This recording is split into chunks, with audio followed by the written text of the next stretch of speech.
Hello friends, my name is Tanvi Margadi and today I am going to show you fishing ice experiment.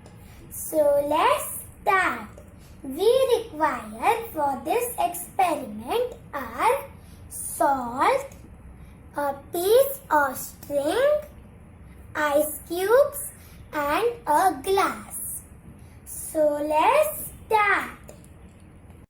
Now take a glass and add one ice cube in it. Then hold the string over it.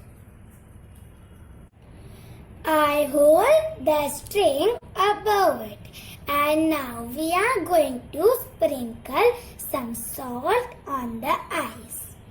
And then we are going to wait for 2 minutes. After 2 minutes, we are going to hold the string up. Look, the ice has come up. Do you know what just happened? Let's find out the logic.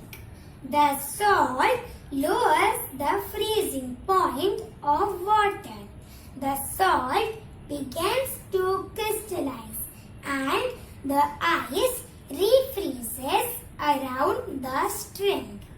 This makes the ice cube stick to the string.